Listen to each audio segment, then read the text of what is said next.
Great. Yeah, let's do that. Yeah. So hello, welcome to a Channel 781 special report. We are here at the Newton Teachers Association headquarters today, where the Newton teachers are prepared to go on another rally today at 1 o'clock while they continue their strike that occurred on Friday. We're joined by Contact Action Team Co-Chair for the Newton Teachers Association today. So could you introduce yourself and let us know how the energy of the room and how everyone's feeling recently? Yeah, so thank you for doing this. So my name is Kelly Henderson. I live in Waltham because I can't afford to live in Newton. Not that I would want to. Love Waltham. And I am an English teacher at Newton South. And this is my 10th year really being involved in union politics with the NTA. And it's really unfortunate that we've gotten to this point. I remember when I got this job, people were like, oh, they don't hire just anybody, like, good get. And now people are like, ooh, you teach in Newton, I'm sorry. So like, things have gone downhill.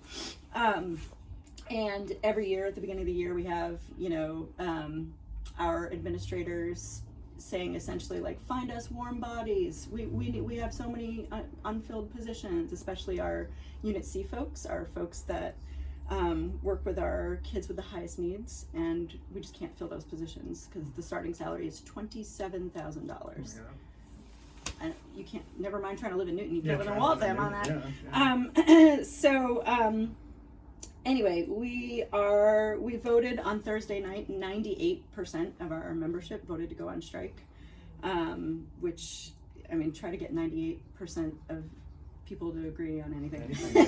So we're firmly united, and we are fighting for a living wage for our Unit C folks, but also we want a social worker in every building to deal with the mental health crisis that's happening, especially with our young kids. People often think about the mental health crisis as something that's exclusively happening to teenagers, but our littles are in crisis too. And you can't exactly say to paraphrase one of my colleagues, you can't say to a first grader facing suicidal ideation, can you just wait till Friday, because no one's here to help you right now. And we are fighting for humane parental leave as well. So while raises for folks like me are definitely part of the package, that is not what sent us out into the streets. Speaking of the streets, we're here in headquarters, but if you go out to the picket line, I mean, I totally encourage you to just drive by the Ed Center or somewhere and just feel the vibes out there. It is electric. People are angry, but they're also, for the first time in a long time, feeling their own power, and there's joy in that. Yeah, so I was at the rally on Friday, the first public event you went to, and there were way more people than I thought there were going to be there. I think someone said there was 2,000 people there. So how was that day for you? You were speaking. That was a really great day. It's very cold. Yeah. But there were, I mean, I could not look in any direction without seeing students. My students, and there are 23 school buildings in this local, and yet I saw tons of my students, so there were just tons of families there. And we have about 1,800 members, and so we were all there. And there were folks from other locals, the Boston Teachers Union was there. We've gotten support from all over the place, all over the country. It was, you get into these fights and you take this big risk and you think, what if we take this leap and we're alone? And that was a huge reminder that people are with us. Absolutely.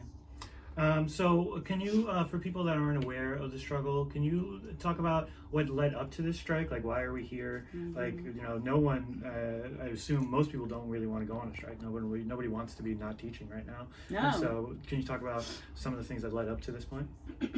Yeah, I mean, if the image of going on strike is just staying home from work, then you've never been on strike, because I think I've been working for about 48 hours straight. I think maybe I got some sleep last night.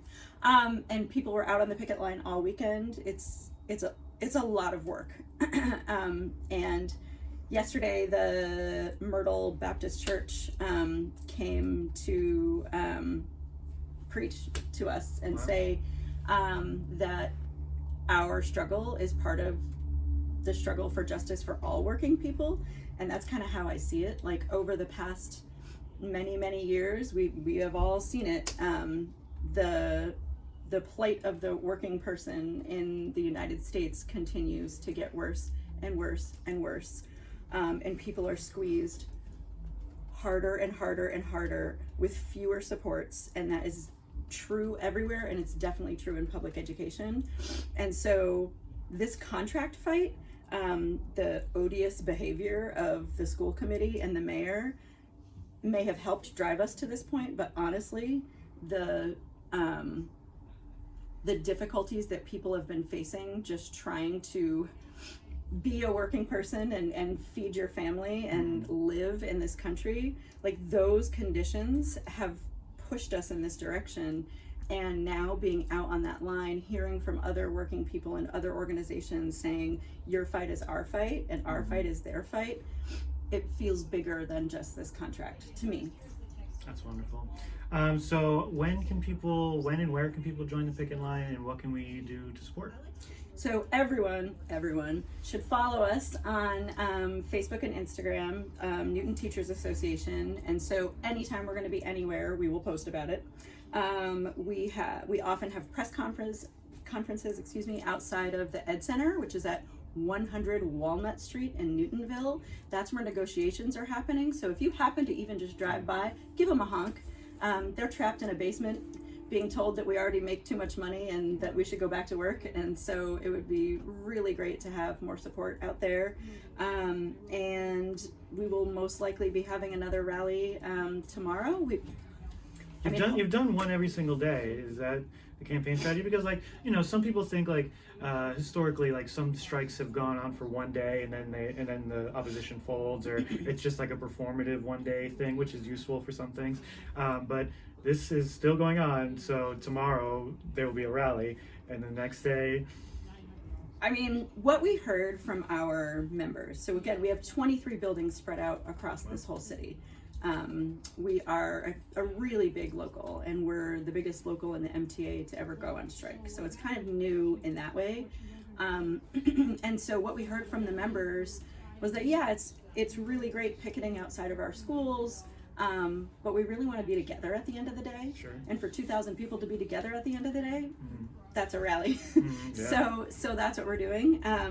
The weather might force us to do something a little different on Thursday, or maybe even Wednesday. Hopefully we're back in school by then, but so far the behavior of the mayor and the school committee has been so abysmal and frankly bizarre. Their strategy seems to be to wait us out, stall, and hope. Showing up very, very late. And making concessions. So today their big concession was, at the high schools we have meetings in the afternoons, and we all voted at one point when they asked us, as if they care about our opinion, would you rather have that meeting in the morning or in the afternoon? And we said, please, the morning, because the afternoon goes till 4:45, and people who have childcare pickup can't get their kids in time. And they said, okay, we'll have it in the afternoon then. And we said, okay. So the big concession of the school committee today was, you guys can have meetings at the high schools, only 2 of 23 buildings, in the morning. That's the kind of stuff they're moving on, which seems to me to be 2 things. One, trying to build this public narrative that we're negotiating, we're doing stuff, which is baloney, and also just stalling because they think that the community will turn against us and try to force us back, and that we will fold. And based on what we're hearing from our kids and our families, the community knows what's up, and they're on our side. No, I see support everywhere, so I don't think that's a very good strategy for them. But anyway, I'm going to let you get back to work. But thank you so much. Solidarity forever to the Newton Teachers Association, to you, and everyone struggling right now. So thank you, Kelly. Good luck with everything. Thank you.